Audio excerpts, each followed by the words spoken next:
ചോദിച്ച ചോദ്യങ്ങളിൽ രണ്ട് കാര്യം.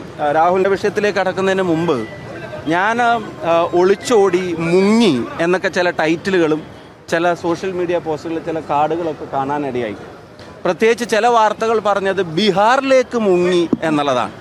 ബീഹാറിൽ നടക്കുന്ന ഒരു എക്സസൈസിൻ്റെ ഗൗരവം എന്താണെന്ന് ഒട്ടും അറിയാത്ത ആളുകളല്ല കേരളത്തിലെ മാധ്യമ പ്രവർത്തകർ. അവിടെ ഒരു MP എന്നുള്ള നിലയിലും പാർട്ടിയുടെ ഒരു ചെറിയ പ്രവർത്തകൻ എന്നുള്ള നിലയിലും ഒരു ഉത്തരവാദിത്തപ്പെട്ട സ്ഥാനത്തിരിക്കുന്ന ഒരാളെന്ന നിലയിലും ആ സമരത്തിൻ്റെ ആ യാത്രയുടെ ഭാഗമാവുക എന്നുള്ളത് ഞങ്ങളുടെയൊക്കെ റെസ്പോൺസിബിലിറ്റിയാണ്. 21-ാം തീയതി പാർലമെൻറ്റ് സമ്മേളനം കഴിഞ്ഞാൽ നാട്ടിലേക്ക് വരുന്നതിന് മുമ്പ് ഡൽഹിയിൽ നിന്ന് ബീഹാറിലേക്ക് പോകാൻ എളുപ്പമാണെന്ന് നിങ്ങൾക്ക് എല്ലാവർക്കും അറിയാം. അപ്പം അതിന് പോയിട്ട് ഞാൻ തിരിച്ചിന്ന് പുലർച്ചെയാണ് എത്തിയത്. വന്ന് ഞാൻ നിങ്ങളെ കാണുന്നു. ഇപ്പോൾ ബീഹാറിലേക്ക് പോയി എന്ന് പറയാം, ബീഹാറിലേക്ക് മുങ്ങി എന്ന് പറയുന്ന മാധ്യമ പ്രവർത്തനം അത് ശരിയാണോ എന്നുള്ളൊരു ആത്മപരിശോധന നടത്താൻ നിങ്ങളും തയ്യാറാവണമെന്ന് അഭ്യർത്ഥിക്കുന്നു. ബീഹാറിലേക്ക് എനിക്ക് പോകേണ്ട ഉത്തരവാദിത്വം ഇല്ല, ഞാൻ പോകണ്ടേ? ബീഹാറിലൊരു യാത്ര നടക്കുമ്പോൾ ഞാൻ അവിടെ പാർലമെൻറ്റ് മെമ്പർ ആയിരിക്കും. ഇനിയിപ്പോൾ 26-ാം തീയതി ഒരു ലോട്ട് MP-മാർ 26-ന് പോകുന്നുണ്ട്, കുറേ ആളുകൾ സമാപനത്തിന് പോകുന്നുണ്ട്. അപ്പോൾ എനിക്ക് പോകാൻ കഴിയാവുന്നൊരു ദിവസം അതാണ്. എനിക്ക് ഇന്നിവിടെ പരിപാടിയുണ്ട്, എനിക്ക് നാളെ ഉണ്ട്. 25-ന് NHA ഓഫീസിൽ പോകണം, 26-ന് പിന്നെ മിഷൻ്റെ പരിപാടിയുണ്ട്, 27-ന് KK രമ MLA നടത്തുന്ന പരിപാടിയുണ്ട്, 28-ാം തീയതി ഞാനൊന്ന് പിന്നെ വിദേശത്ത് പോകുന്നതിനെ സംബന്ധിച്ചൊരു തീരുമാനമുണ്ട്. അപ്പോൾ അതിൻ്റെ ഇടയിൽ ഈ യാത്ര തീരുന്നതിന് എനിക്ക് പോകാൻ ഏറ്റവും കൺവീനിയൻ്റ് ആയിട്ടുള്ളൊരു ഡേറ്റിൽ അവിടെ പോകുമ്പോൾ അത് പിന്നെ അന്ന് മാധ്യമങ്ങളെ കാണാതെ പോയി എന്നാണ് അടുത്തൊരു കാര്യം. മാധ്യമങ്ങളിങ്ങനെ കോൺഗ്രസ് നേതാക്കന്മാർ വരി നിന്ന് കാണണം എന്നുള്ള നിർബന്ധ ബുദ്ധി എവിടെയെങ്കിലും ഉണ്ടോ? KPCC പ്രസിഡന്റ് പ്രതികരിച്ചില്ലേ അന്ന് ആ വിഷയത്തിൽ? എൻ്റെ പ്രസിഡന്റ്, ഞാൻ വർക്കിംഗ് പ്രസിഡന്റ് ആയിരിക്കുന്ന കമ്മിറ്റിയുടെ പ്രസിഡന്റ് തന്നെ മാധ്യമങ്ങളോട് പ്രതികരിച്ചു, പ്രതിപക്ഷ നേതാവ് പ്രതികരിച്ചു, രാഹുൽ ഉൾപ്പെടെയുള്ള ആൾക്കാർ പത്രക്കാരെ കണ്ടു. എല്ലാ കോൺഗ്രസ് നേതാക്കന്മാരും വരി നിന്ന് പത്രസമ്മേളനം നടത്തണം, കാര്യങ്ങൾ പറയുന്ന നിർബന്ധ ബുദ്ധിയോടെ എഴുതി വെച്ചിട്ടുണ്ടോ? ഇനി മാധ്യമങ്ങളോട് എന്നെ ബന്ധപ്പെട്ട എൻ്റെ ഓഫീസുമായിട്ട് ബന്ധപ്പെട്ടവരോട് ഞാനിപ്പോൾ KPCC പ്രസിഡന്റും നേതാക്കന്മാരും മറ്റുള്ളവരുമാണ് ഇന്ന് മാധ്യമങ്ങളെ കാണുന്നത്, ഇന്ന് കാണുന്നില്ല എന്നുള്ള അറിയിപ്പ് എൻ്റെ ഓഫീസ് അവർ ബന്ധപ്പെട്ടപ്പോൾ അവർ കൊടുത്തിട്ടുണ്ട്. എന്നിട്ടും ഈ മുങ്ങി ഒളിച്ചോടി എന്നൊക്കെ പറഞ്ഞിട്ട് ആരെയാണ് ഒളിച്ചോടേണ്ടത്? ആരെ പേടിച്ചിട്ടാണ് ഒളിച്ചോടേണ്ടത്? മാധ്യമങ്ങളെ പേടിച്ചിട്ടോ? അതല്ലെങ്കിൽ ഈ പറയുന്ന ഏതെങ്കിലും പ്രദേശങ്ങളെ പേടിച്ചിട്ടോ? ഇപ്പോൾ ഞാൻ അവിടെ ഇരിക്കുമ്പോൾ ഒരു പ്രതിഷേധം വന്നു, ആരും ഒളിക്കുന്നു ഓടുന്നൊന്നും കണ്ടില്ലല്ലോ. അങ്ങനെ പ്രതിഷേധിച്ചിട്ടുമുണ്ട്, പ്രതിഷേധങ്ങളെ കണ്ടിട്ടുമുണ്ട്, മാധ്യമങ്ങളെയും കണ്ടിട്ടുണ്ട്, ചോദ്യങ്ങൾ ഉത്തരം അങ്ങനെ.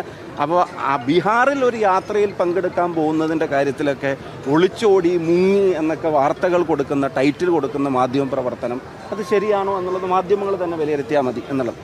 അടുത്തത് രാഹുലുമായിട്ട് ബന്ധപ്പെട്ട വിഷയം.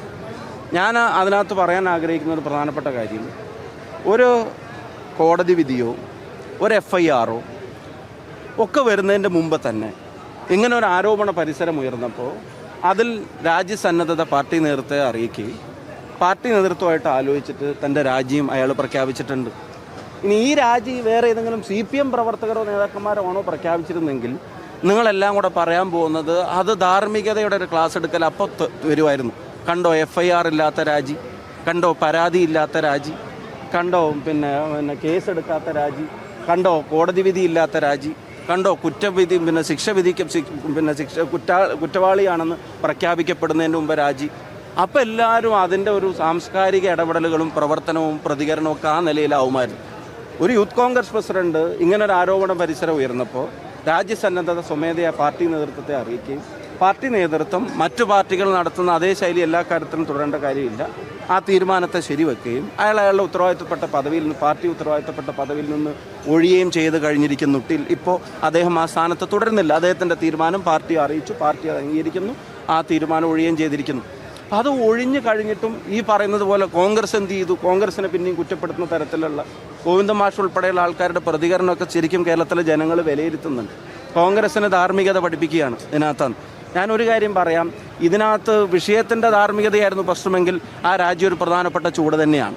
പക്ഷെ അതിനപ്പുറത്തേക്ക് കോൺഗ്രസിനെ നിർവീര്യമാക്കാം, കോൺഗ്രസ് പ്രവർത്തകരെ സൈലൻ്റ് ആക്കാം, ഗവൺമെൻറ്റിൻ്റെ ചെയ്തികളിൽ നിന്ന് ജനങ്ങളുടെ മുമ്പിൽ തൽക്കാലം മറച്ചു പിടിക്കാൻ ഇതിന് ഉപയോഗിക്കാം എന്നൊക്കെ വിചാരിച്ചിട്ടാണ് ഇപ്പോൾ ഇവിടെ നടക്കുന്ന സമരം ഉൾപ്പെടെയുള്ള ചില പ്രതികരണങ്ങൾ, CPMൻ്റെ പ്രതികരണങ്ങൾ എന്നുള്ള രാഷ്ട്രീയമായിട്ട് അതിനെ കാണാം. പക്ഷെ മാധ്യമങ്ങൾ ആ അജണ്ടയുടെ ഭാഗമായിട്ട് നിൽക്കുന്നത് എന്തിനാണെന്ന് എനിക്ക് മനസ്സിലാവുന്നില്ല, ചില മാധ്യമങ്ങൾ പ്രത്യേകിച്ചും. അപ്പം അങ്ങനെയൊക്കെയാണ് ഭാവമെങ്കിൽ ഒരു കാര്യം വളരെ സ്നേഹത്തോടെ വിനയത്തോടെ തന്നെ പറയാൻ ആഗ്രഹിക്കുന്നു, കോൺഗ്രസ് പ്രവർത്തകർ നിർവീര്യമാവില്ല. ഈ ഗവൺമെൻറ്റിനെതിരായിട്ടുള്ള സമരങ്ങളുടെ, പ്രതിഷേധങ്ങളുടെ, അതിൻ്റെ ഉത്തരവാദിത്തങ്ങളിൽ നിന്ന് ആരും പുറകോട്ട് പോവില്ല. ഗവൺമെൻറ്റിൻ്റെ പരാജയങ്ങളെ തുറന്നു കാണിക്കുന്ന ആ സമീപനം തുടർന്നുകൊണ്ടേയിരിക്കും. ഈ പറയുന്ന രാജിക്കപ്പുറവുമുള്ള കോൺഗ്രസിൻ്റെ മൊറാലിറ്റിയെ ക്വസ്റ്റ്യൻ ചെയ്യുന്ന ഇൻറ്റൻഷൻ അത് ഈ പറയുന്നത് ധാർമ്മികതയിൽ അടിസ്ഥാനപ്പെടുത്തിയുള്ളതല്ല, നേരെ മറിച്ച് അത് രാഷ്ട്രീയ ലക്ഷ്യങ്ങളോടുകൂടിയുള്ളതാണ്. ഇപ്പം കത്തുൾപ്പെടെയുള്ള വിവാദങ്ങൾ കത്തുമ്പോൾ അതിനെ മറക്കാൻ തൽക്കാലം ഇതിൻ്റെ പേരിൽ വല്ല ധാർമ്മികതയുടെ വേഷമണിയാന്നാണ് വിചാരിക്കുന്നത്. ഇനി അടുത്തൊരു പ്രധാനപ്പെട്ട ചോദ്യം, ഇപ്പോൾ MLA-മാർ ഉൾപ്പെടെയുള്ള കാര്യത്തിലുള്ളൊരു ചോദ്യമാണ് നിങ്ങൾ ചോദിക്കുന്ന പ്രധാനപ്പെട്ട ഒരു ചോദ്യം. ഞാൻ ചോദിക്കുന്നത്, ഇപ്പോൾ ഈ പറയുന്ന ഗോവിന്ദൻ മാഷ് ഉൾപ്പെടെയുള്ള സമിതി, ഞാൻ ആരും പേരൊന്നും പറയുന്നില്ല, പക്ഷേ ഒരു MLA-ക്കെതിരെ പോലീസ് കേസെടുത്തിട്ട് ചാർജ് ഷീറ്റ് സമർപ്പിച്ചിട്ടും ആ MLA ആ സ്ഥാനത്ത് തന്നെ തുടരട്ടെ, കുറ്റക്കാരനെന്ന് വിധിക്കുന്നവർ തുടരട്ടെ എന്ന് തീരുമാനിച്ചവർ എങ്ങനെയാണ് കോൺഗ്രസിൻ്റെ ഒരു MLA-യുടെ രാജി ആവശ്യപ്പെടുന്നത്? പോക്സോ കേസിലെ പ്രതിയായിട്ടുള്ള ഒരാളെ പാർലമെൻറ്റ് ബോർഡ് അംഗമാക്കിയ വേറൊരു പാർട്ടി BJP, ആ BJP പ്രവർത്തകർ ഇവിടെ എങ്ങനെയാണ് ആ MLA-യുടെ രാജി ആവശ്യപ്പെട്ടിട്ടൊരു സമരം നടത്തുന്നത്? ഇനി രാഷ്ട്രീയമായിട്ടാണെങ്കിൽ ഇപ്പോൾ ഇവിടെ DYFI-ക്കാരോട് സമരം നടത്തി, സമരം കഴിഞ്ഞ് അവർ പിന്നെ വടക്കോട്ടാണ് പോകുന്നതെങ്കിൽ കണ്ണൂർ ജില്ലയിലെത്തിയ ആ സമരം അവർക്ക് പുനരാരംഭിക്കേണ്ടി വരും. മുഖ്യമന്ത്രിയുടെ സ്റ്റാഫിൽ ഉൾപ്പെടെയുള്ള ആളുകൾ എങ്ങനെയാണ് വന്നത് അവിടെ? ഇനി ഇപ്പുറത്തേക്കാണ് പോകുന്നതെങ്കിൽ ഇതേ ജില്ലയിൽ സമരം കഴിഞ്ഞ് ഇങ്ങോട്ടാണ് അവരുടെ യാത്രയെങ്കിൽ കോഴിക്കോട് ജില്ലയിൽ തന്നെ അവർക്ക് വീണ്ടും സമരം നടത്തേണ്ടി വരും. ഇപ്പോൾ ഒരു മന്ത്രിസഭയിൽ തുടരുന്ന മന്ത്രിക്കെതിരെ ഉയർന്നിരിക്കുന്ന ആരോപണങ്ങൾ എന്തെല്ലാമായിരുന്നു, എന്നിട്ട് ഇപ്പോഴും ആ മന്ത്രിസ്ഥാനത്ത് തുടരുകയല്ലേ? ഇത്തരത്തിലുള്ള ആക്ഷേപം മുന്നണിയിലെ തന്നെ സഹപ്രവർത്തകയോട് വരെ ഈ വളരെ ക്രൂരമായ രീതിയിൽ പെരുമാറിയതിനെ സംബന്ധിച്ചുള്ള പരാതികളുള്ള ആളുകളെ സംഘടനാ രംഗത്ത് എവിടെയെങ്കിലും മാറ്റി നിർത്തിയത് നമ്മൾ കണ്ടോ? മുഖ്യമന്ത്രിയുടെ സ്റ്റാഫിൽ നിന്ന് മാറ്റി നിർത്തിയത് നമ്മൾ കണ്ടോ? മന്ത്രിസ്ഥാനത്ത് നിന്ന് മാറ്റി നിർത്തിയത് നമ്മൾ കണ്ടോ? CPM-ൽ നിന്ന് മാറ്റി നിർത്തിയത് നമ്മൾ കണ്ടോ? പിന്നെ MLA സ്ഥാനത്ത് നിന്ന് മാറ്റി നിർത്തിയത് നമ്മൾ കണ്ടോ? ഇതൊന്നും ചെയ്യാത്ത ആളുകൾ കോൺഗ്രസിനെ കാടടച്ചങ്ങ് കുറ്റപ്പെടുത്തുകയാണ്. കോൺഗ്രസിനെ ഇതിൻ്റെ പേരിൽ നിശബ്ദമാക്കാൻ കഴിയുമെന്ന് പരിശോധിക്കുക. ഗവൺമെൻറ്റിന് ഇതിൻ്റെ പേരിൽ എന്തെങ്കിലും ചെയ്ത് ഈ ജനങ്ങളുടെ ദേഷ്യത്തിൽ നിന്ന് ഗവൺമെൻറ്റിന് രക്ഷപ്പെടാൻ പറ്റുമോ എന്നുള്ളത് ആ പരിശോധനയാണ്. അപ്പോൾ അതാണ് ഇപ്പം നടന്നുകൊണ്ടിരിക്കുന്നത്. കോൺഗ്രസ് നല്ലൊരു സ്റ്റെപ്പ് എടുത്തിട്ടുണ്ട്. അദ്ദേഹത്തിൻ്റെ അദ്ദേഹം ആ രാജി വെച്ചിട്ടുണ്ട്. ഇപ്പോൾ നിലവിൽ ചെയ്യാൻ കഴിയാവുന്ന പിന്നെ ഒരു പ്രധാനപ്പെട്ട ഉത്തരവാദിത്തം തന്നെയാണ്, ധാർമ്മികമായിട്ട് തന്നെ ഏറ്റെടുത്തിട്ട് തന്നെയാണ് അത് ചെയ്തിട്ടുള്ളത്. അതിൽ കൂടുതൽ കാര്യങ്ങൾ KPC പ്രസിഡന്റ് പറഞ്ഞിട്ടുണ്ട്, മറ്റ് നേതാക്കന്മാർ പറഞ്ഞിട്ടുണ്ട്. ഇതിൽ കൂടുതൽ കാര്യങ്ങൾ അതിനെ സംബന്ധിച്ച് ഞാൻ എക്സ്പ്ലെയിൻ ചെയ്യേണ്ടതുണ്ട് എന്ന് ഞാൻ വിശ്വസിക്കുന്നില്ല. രാഹുൽ നിരപരാധിയാണെന്ന് താങ്കൾ കരുതുന്നുണ്ടോ? ഈ പരാതി വല്ല കഴമ്പുണ്ടോ?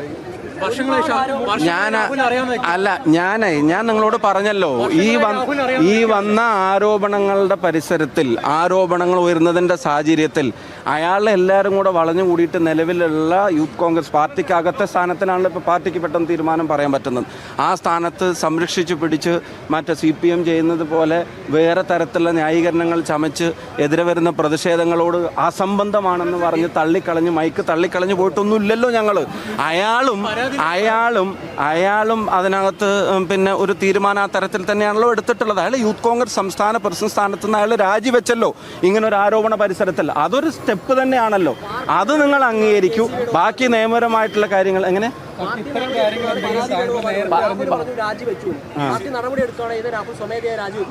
അല്ല, അയാളുടെ രാജ്യസന്നദ്ധത അയാൾ പാർട്ടി നേതൃത്വത്തെ അറിയിച്ചിട്ടുണ്ട്. പാർട്ടിയുടെ നിലപാടും അക്കാര്യത്തിൽ മറിച്ചായിരുന്നില്ല. അവർ പാർട്ടി നേതൃത്വത്തെ അറിയിച്ചു. പാർട്ടിയോ അയാളും ഒക്കെ കൂടെ ആലോചിച്ചിട്ട് ഒരു തീരുമാനം. ഇനി നിങ്ങൾ ഇതുപോലെ എന്നോട് എൻ്റെ അടുത്ത് ആരാ പറഞ്ഞു എൻ്റെ അടുത്ത് പരാതി വന്നിട്ട്? എൻ്റെ അടുത്ത് അവരങ്ങനെ ഒരു പരാതിയായിട്ട് വന്നിട്ടില്ല കേട്ടോ. ഇത് ഞാൻ പറഞ്ഞത് നിങ്ങൾക്ക് ഇതുപോലത്തെ ചോദ്യങ്ങൾ CPM പ്രവർത്തകർക്ക് ഈ സമാനമായ ഇൻസിഡൻസ് ഉണ്ടാകുമ്പോൾ നിങ്ങൾ ചോദിക്കില്ല.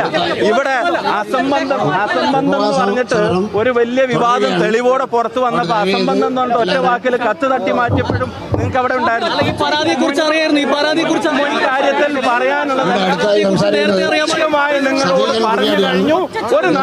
ഒരു നിലപാട് കോൺഗ്രസ് പാർട്ടി എടുത്തു. അത് മറ്റൊരു രാഷ്ട്രീയ പ്രസ്ഥാനത്തിലും സമാനമായ വിഷയങ്ങളിൽ എടുക്കാൻ കഴിഞ്ഞിട്ടില്ല എന്നുള്ളത് ഇതൊരു യാഥാർത്ഥ്യമാണ്.